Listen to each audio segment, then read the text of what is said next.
कृष्णा कृष्णा हरे हरे हरे राम हरे राम राम राम हरे हरे। आज हम 16वें अध्याय के श्लोक 3 का अर्थ कंटिन्यू करेंगे।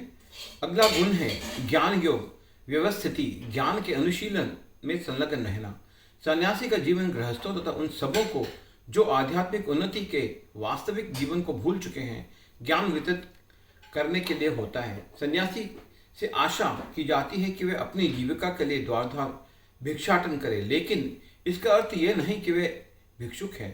विनयशीलता भी आध्यात्मिकता में स्थित मनुष्य की एक योग्यता है। सन्यासी मात्र विनयशीलता वश द्वार द्वार जाता है, भिक्षाटन के उद्देश्य से नहीं जाता, अपितु गृहस्थों को दर्शन देने तथा उनमें कृष्ण भावामृत जगाने के लिए जाता है। यह सन्यासी का कर्तव्य है। यदि वह वास्तव में उन्नत है और उसे गुरु का आदेश प्राप्त है तो उसे तर्क तथा ज्ञान द्वारा कृष्ण भावामृत का उपदेश करना चाहिए, और यदि वह इतना उन्नत नहीं है तो उसे संन्यास आश्रम ग्रहण नहीं करना चाहिए। लेकिन यदि किसी ने पर्याप्त ज्ञान के बिना ही संन्यास आश्रम स्वीकार कर लिया है तो उसे ज्ञान अनुशीलन के लिए प्रामाणिक गुरु से श्रवण में रत होना चाहिए। सन्यासी को निर्भीक होना चाहिए, उसे सत्व संशुद्धि तथा ज्ञान योग में स्थित होना चाहिए। अगला गुण दान है। दान गृहस्थों के लिए है। गृहस्थों को चाहिए कि वे निष्कपटता से जीवन यापन करना सीखें और कमाई का 50% विश्व भर में कृष्ण भावामृत के प्रचार में खर्च करें। इस प्रकार से गृहस्थ को चाहिए कि ऐसे कार्य में लगे संस्थान समितियों को दान दें। दान योग्य पात्र को दिया जाना चाहिए, जैसा आगे वर्णन किया जाएगा। दान भी कई तरह के होता है तथा सतोगुण, रजोगुण तथा तमोगुण में दिया गया दान।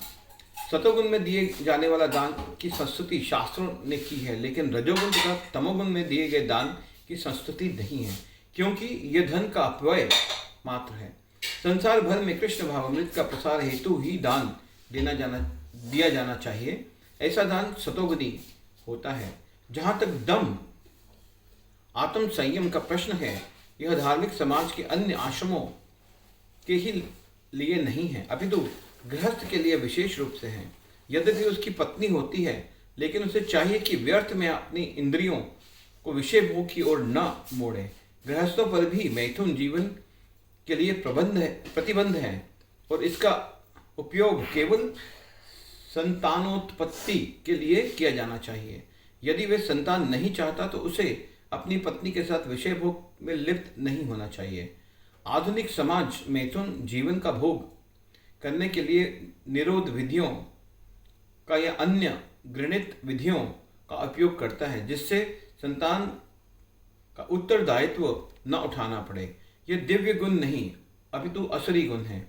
यदि कोई व्यक्ति चाहे वह गृहस्थ ही क्यों न हो, आध्यात्मिक जीवन में प्रगति करना चाहता है तो उसे अपने मैथुन जीवन पर संयम रखना होगा और उसे ऐसी संतान नहीं उत्पन्न करनी चाहिए जो कृष्ण की सेवा में काम न आए। हरे कृष्णा हरे कृष्णा।